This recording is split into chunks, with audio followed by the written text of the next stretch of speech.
Hello and welcome back to Paddock and Track, the show where we bring you news on and off the track. My name is Amaan and I'm joined, as always, by my lovely co-host Max. Hey guys. And today we are bringing you the Chinese Grand Prix at last. Yes, so this Grand Prix has a sprint. Yes. So that's very exciting. As always with the sprint. So we will begin then with the sprint. Oh, wow. So looking over it, we see Hamilton on pole, a sight that we have not seen in a long time. Yeah, it seems like he's finally figuring out the Ferrari. It might be a fluke. We don't know yet, but knowing that he is a 7-time world champion, this is really much a very good thing for him to get acclimated this quickly in the Ferrari. We know that the Ferrari is very much a different car than the Mercedes is, and he has been with Mercedes for a very long time. So getting used to it usually would take a while, but he's doing really well right now. So Yeah, it seems like it. yeah. And then we're also seeing Max Verstappen in second. So obviously still a good result for him. We've seen Verstappen do obviously better than second, but second's nothing to sneeze at. And then Oscar Piastri third place. So rounding out the top three with Oscar Piastri. So we've seen I feel like he's been doing a really, really good job recently. Piastri, he's been. Because, especially Norris is starting sixth place. Mm-hmm. So when you compare the two, Piastri's been doing a very good job. Yes, of course, at this point, Norris is leading the world championship. But I think it's something to note that, Piastri is doing really well consistently this season far. I think that Piastri will do really well, I think, this season. He will at least, since the McLaren is really fast, I think he's really good. I wouldn't say second driver. I feel like they both are the same. Yeah, I think so. I mean, it's always hard to say because from appearances, it seems like they're both kind of the same, but you never know exactly what they're doing within the team. Mm-hmm. But yeah, it seems like they're doing a pretty good job of balancing that. Yeah. And then we also see Leclerc in P4, so behind Hamilton, of course, a couple places down from Hamilton, but still a good result for the Ferraris, especially considering they've had their fair share of problems. And what we don't see is a Mercedes until fifth place. So yes, Mercedes, I feel like has been doing good. But in this race, the highest Mercedes we see here is George Russell in fifth place. Mm-hmm. So you see two Ferraris, a Red Bull, and a McLaren ahead of the Mercedes. So is it fair to say that the the Mercedes is not the fastest car at this race? I mean, I think we know it's not the fastest, but is it the worst of the big teams? Well, that I think is difficult to say. I think the Red Bull is the most questionable, only because, well, I don't know if this is just because we see Lawson all the way down to P19. P19. Well, he would have been, I think, last, but Hulkenberg is starting. Yeah, but still. He's P19, Max is P2. I don't know if it's a performance or it's just like a curse of the second Red Bull seat. Yeah. Or it's the car that's just unstable, that's only built for Max, and Max is just, how Max Verstappen is. Mm-hmm. He's the one carrying that car to P2. But we don't know. I think it's similar. I don't know. It's weird. It's weird. Yeah. No, I definitely agree. And then again, we see Norris in sixth place and then Antonelli seventh place. I think we were both skeptical, and I think reasonably skeptical of Antonelli coming into this season. But in the first, it's only been 2 races, but in these first 2 races, he's not been that bad.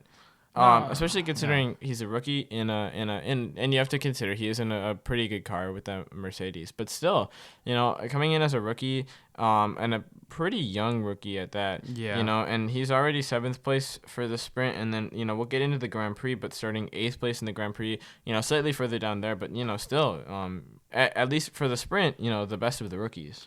Yes, because we can definitely see. I mean, with Lawson all the way down there in P19, mm-hmm. So like. It's car, but also it's the skill too. So, and I think he has the skill to do well in F1, and let's see how it goes from here though. Yeah. We also see Yuki Tsunoda in 8th place, so in that RB, he's doing pretty well. He did well in qualifying for the race as well. And then Albon in 9th place, Stroll in 10th place to round off the top 10. Albon, a very good result here. Mm-hmm. Sainz starting in 13th. I think we can get into this a little more too when we get into the race, but feel like people expected a lot more from Sainz, and I understand, of course, that the Williams is not a very good car. Yeah. But when you compare his performance to Albon's, it's a little iffy, just because we expected Sainz to do well, and he's just doing meh. He's doing like a Williams, and he's not doing like a former Ferrari driver that is a multiple time race winner. Yes, but I think the same thing with Hamilton though. He's in a new car. I mean, I don't know how to like put this in, but I feel like that Sainz, he still needs to get used to the car a little bit too. It's still early in the season. Yeah.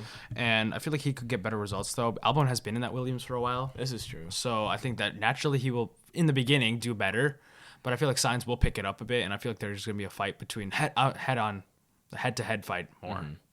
Yeah, well, I guess we'll have to see. Yeah, because you're right. He is probably still getting used to that car. Mm-hmm. I also see Alonso in 11th, so actually out-qualified by Lance Stroll. Not something that we saw a lot, especially last season. Yeah. But I do feel like it's hard to say whether Stroll is getting better or Alonso just seems to be having worse results, doing worse.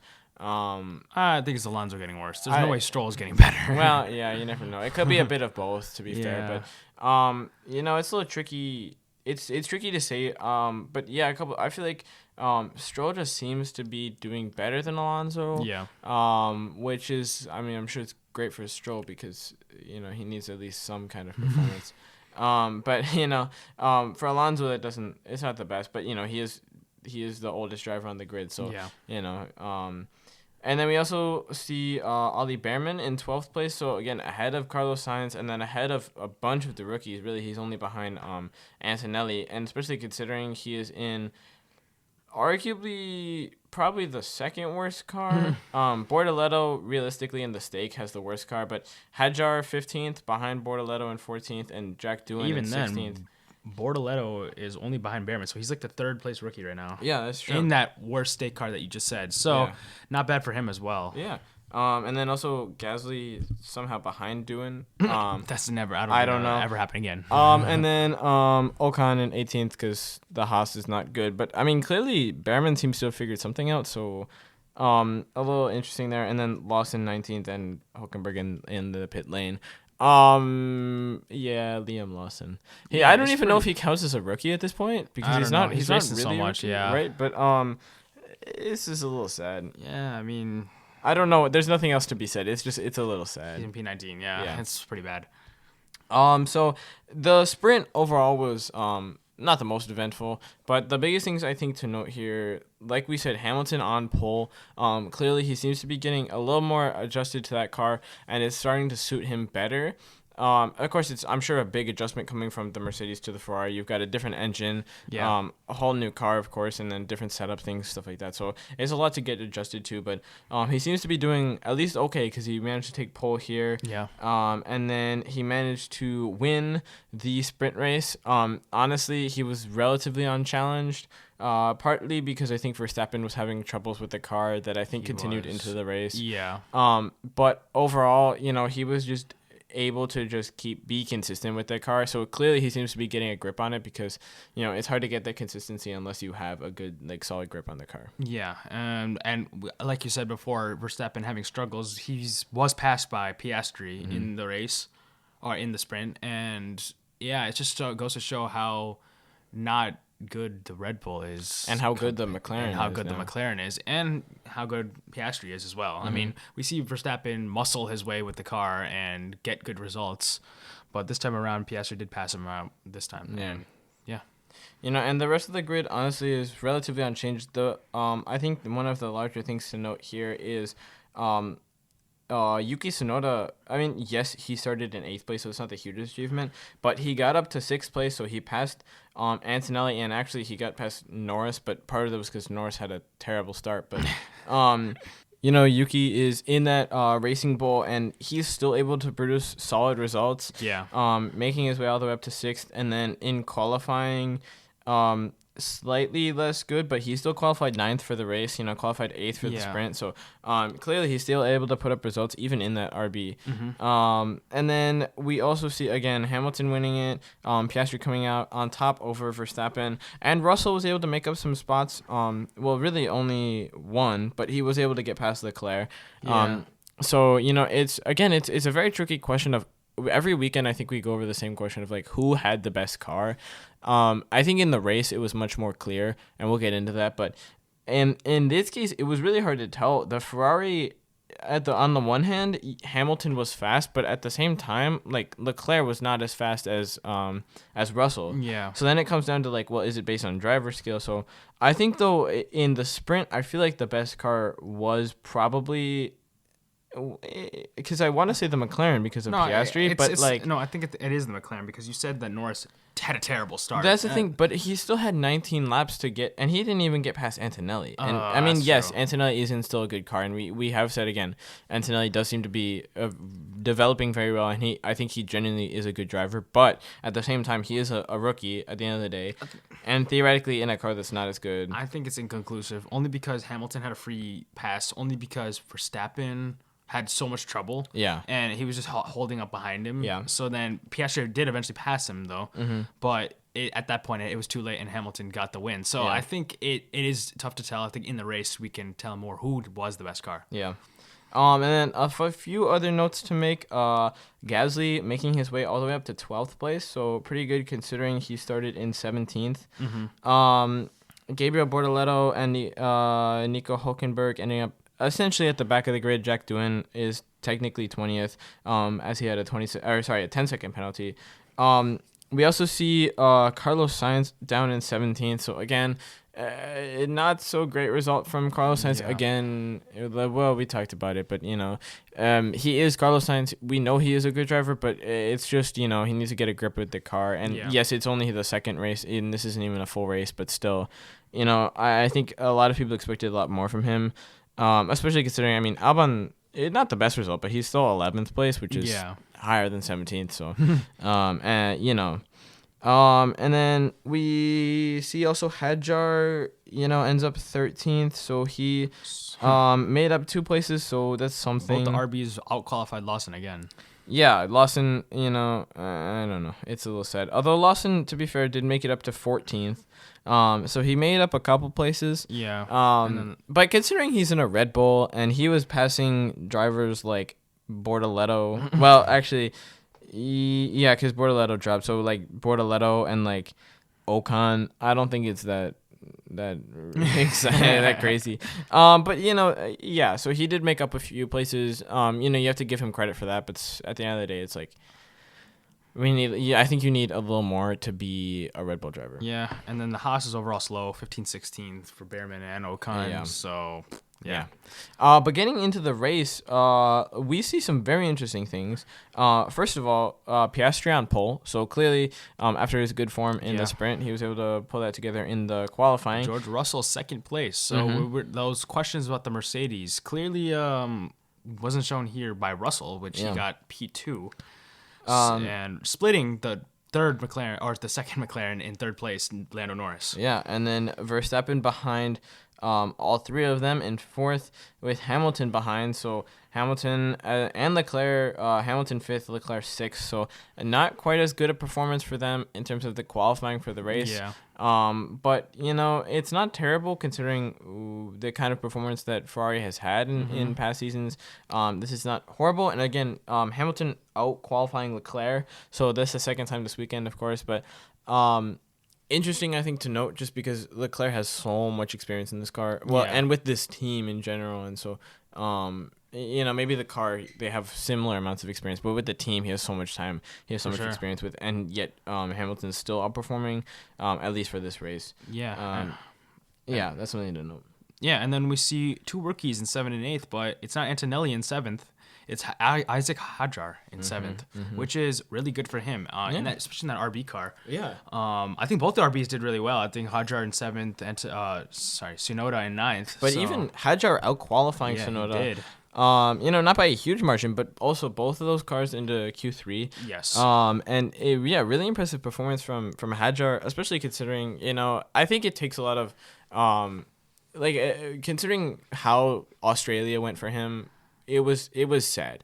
Crashing on the formation lap. Yes, it was slippery and it was his first race, but it's sad. So for him to bounce back like this, come back, qualify 7th ahead of his teammate, in the RB, I think was really impressive for him and really kind of showed that like he is a competitive driver. I mean, he had a very good shot at the F2 championship. Yeah. Unfortunately, he had problems on the grid, but of that final race. But I think this was important for him to come back and show that he is a good driver. He has the skills that it takes to compete in this field, and qualify 7th place. Yeah, it's really good for him. But the close behind him is the other rookie, the second rookie, Antonelli over here.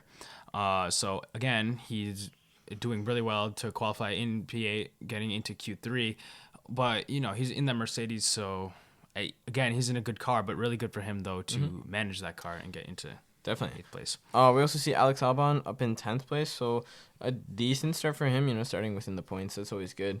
And then Ocon in 11th. So this, we kind of see a flip-flop of the Haas drivers. Ocon up in 11th and Behrman down in 17th. This is kind of, I feel like, Ocon had a good qualifying. There's nothing else to be said. Yeah. It was a good qualifying. Yes, he didn't make it into Q3, but top of the people that got knocked out in Q2, and it's still decent. You're right on the fringe of the points. Yeah. And he's accompanied by Nico Hulkenberg behind him. Q2, yeah. Yeah, 12th place for the stake car. And then Alonso this time out qualifying Stroll in 13th and 14th though, so it's what does it even matter at that point? Sainz down in 15th, so again he's still not getting there. Yeah. He did worse this time around. Yeah, so not great for him. And then the rest of the grid, it's Behrman, Doohan, Bortoletto, and Lawson. So the 4 of the 6 rookies down there at the bottom of the grid. Yeah. It's 20, yeah? Yeah, Liam Lawson in last place. I don't think we need to talk about Lawson anymore. We will talk about Lawson, but like in a different sense. Yeah, when you get out qualified by stake, that's how you know you have problems. Yeah, not let alone both RBs, bro. Yeah, but both stake drivers too. Man. Even Jack Doohan. So yeah, so it's not a good showing for not really, not at all. Now when we get into the race, it seemed clear in the race that the McLaren was the fastest car. Norris redeemed himself from his disastrous start. Yeah, sprint. He actually managed to have a good start here at the beginning. There was a little bit of kerfuffling, but Norris was able to get past Russell right at the start. Which was definitely good for him and helped with Piastri just to play the team game, kind of defend. So that was, I think, a good start for Norris, something that he needed, again, like you said, after his kind of terrible start. But who did have kind of a out of character terrible start was Max Verstappen. Yeah, usually we see pretty good starts from Max Verstappen. He's pretty consistent, but this time was one of his less good starts. And he really, though, to be fair, at the beginning of the race, he really seemed to be struggling with that car. It was not, and same with the sprint. It really was not until later in the race when he was on like lower fuel that he started to pick up the pace. Yeah. So a little weird for Verstappen, a little bit out of character, just to be down a lot, kind of a decent amount of places. Yeah. So I think that just goes to show how not good the car is right now. Yeah. Yeah. It's pretty bad for Red Bull. Well, and speaking of not good cars, Fernando Alonso was having problems. He just did not have brakes. And then he had to retire. So, yeah, it's sad. Yeah. I don't know. You feel bad for Alonso because it's like he's been in this sport for so long, and it's he's got not an unreliable car. Yeah, the team's just like Aston Martin's not necessarily like a bad team. They're not the worst team by any means, but I just feel like they seem to struggle a lot with reliability. Yeah. Which I think is something that you really need in this sport. When you look at like Red Bull in like 2023 when they were so incredibly good, they had like no reliability problems. Their car was just good like week after week. race after race, and Yeah. that I think is really something that helps. Yes, the Red Bull situation was very different than Aston Martin. The Aston Martin's not winning races, right? But Well, even now though, they still have good reliability. The only they haven't really retired from any mechanical or thing. The only thing that they did retire was last year in Australia.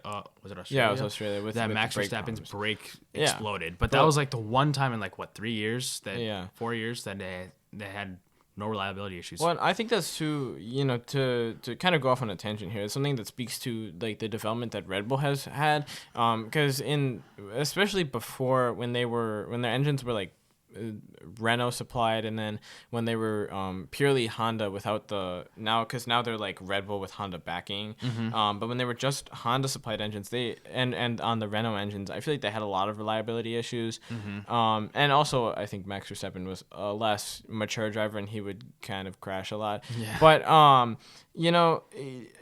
so that their ability to develop the car and the engine, especially to be reliable, is something that I think was really crucial to them being so good, in 2021 and then continuing that. Yeah. And then that's something that, I think that Aston is struggling with in recent times, is that reliability, because I feel like they just keep having retirements due to reliability, and I feel like it's always for Alonso.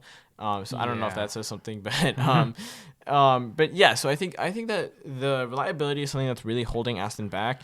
We saw them have like a couple really good results a couple seasons ago now.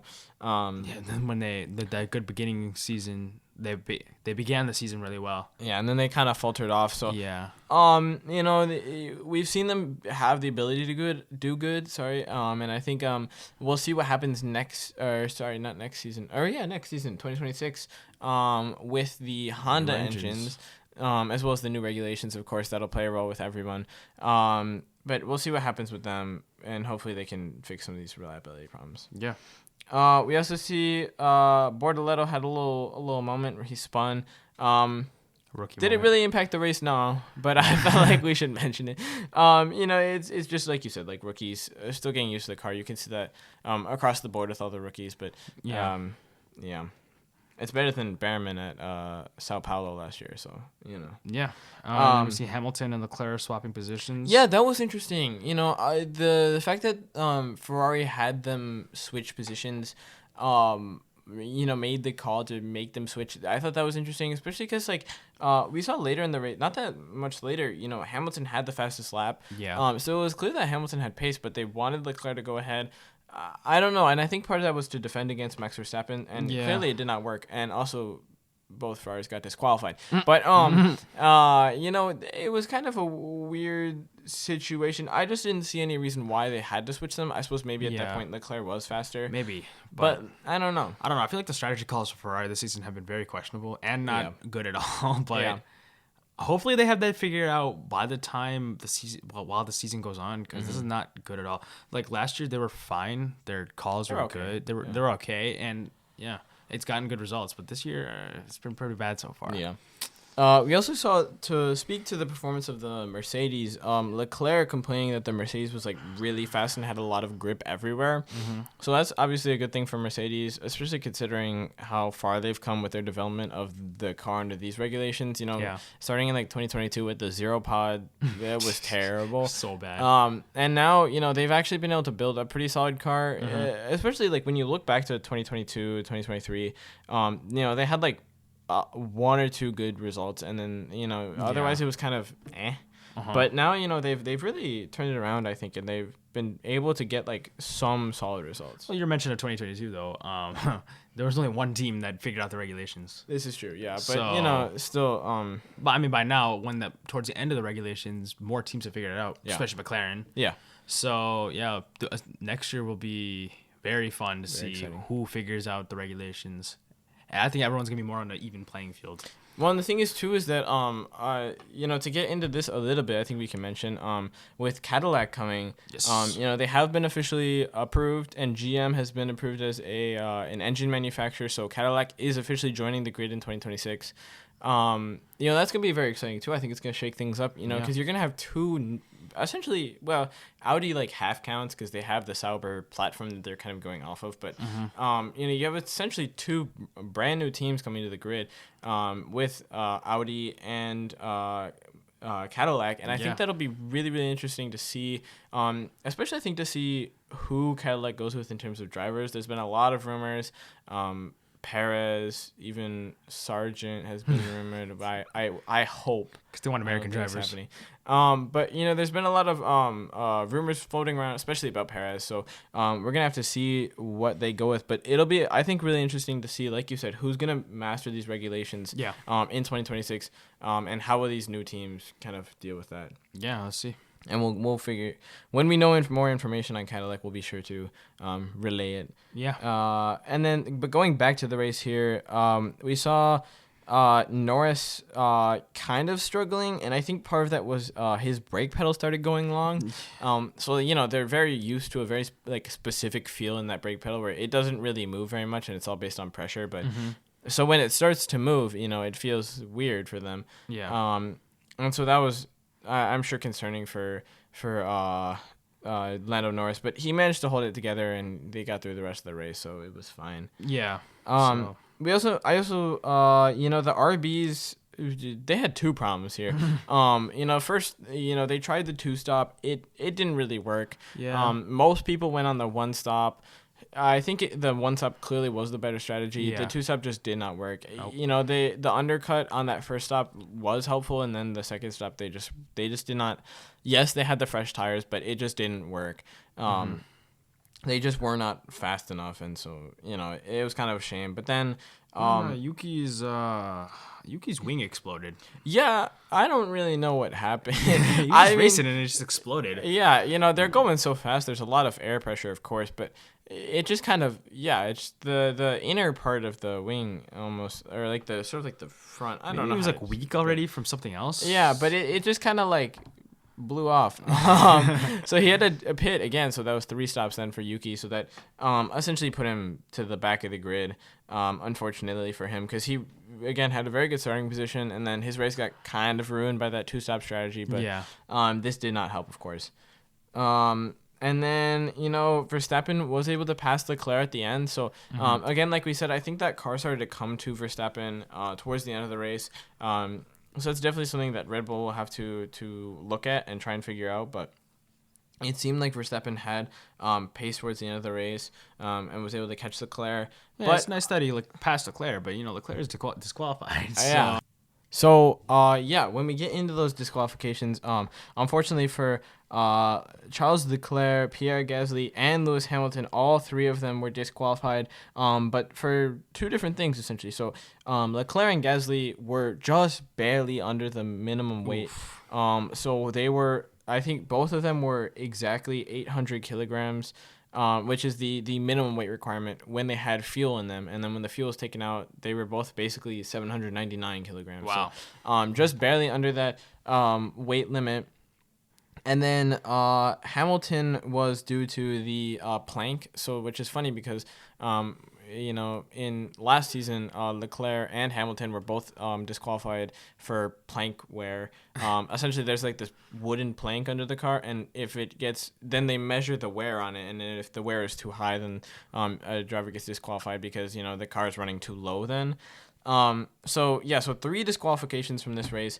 Something that we don't see a lot. Devastating for Ferrari. Yeah, not good for Ferrari, especially considering they're running in a reasonable spot, 5th and 6th, and then nothing. Yeah, wow. So this actually promoted Esteban Ocon up to 5th place. So a very good result for Haas. I mean, that was really good. And Behrman in 8th. Yeah. Double points for Haas. I mean, we also see Piastri Norris 1-2, so McLaren 1-2 with Russell behind in 3rd place. Verstappen 4th. Kimi Antonelli,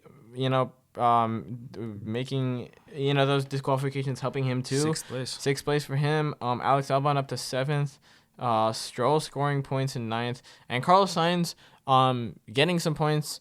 1 point actually. One point in 10th. Isaac Hadjar again, unfortunately, because of that. He lost in P12. Strategy. Yes, Lawson in 12th. Good for him. Yeah. Sure. Except that people yeah. behind him actually were okay, so we got 3 disqualifications and a DNF. And Jack Doohan had a 10-second penalty. Yeah. And then Bortoleto and Hulkenberg are slow. So and Tsunoda had to stop again. So a third time. So but he kind of capitalized on other people's misfortunes. Yeah, but it's all right, But what's not all right for Lawson is that he is out of Red Bull. We're gonna get into this. Very good. So for the Japanese Grand Prix, Lawson is officially out of the Red Bull. He has been yoinked out, and Yuki Tsunoda has been dropped in. Just as I said, should have happened from the start. Yeah. But Red Bull did not choose to listen to me until now. I don't think they were specifically listening to you. No, they definitely were. Finally, Yuki Tsunoda is in that Red Bull car. He we're gonna see. I think he's got a good shot. I mean, you have to consider the best choice. He is the best choice. Of the choices they have, he's the best choice. I think so too. And considering that he has been with the Red Bull program for like so long now, I'm glad he's finally getting his shot. Oh yeah. Especially considering Max Verstappen is probably gonna leave Red Bull soon. What? Because hey, the rumors are going crazy. Aston Martin is supposedly offering him like $300 million or something like that. Is what I think I saw. I don't know. That's a great question actually, but like.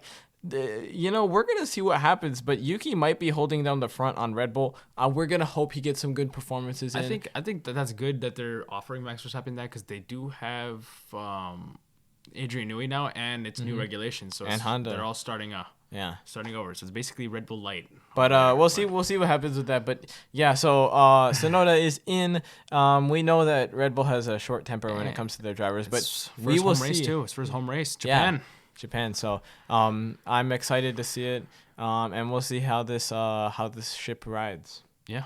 All right. Well, that wraps it up for this episode of Paddock and Track, and we will see you guys for the next one. Goodbye.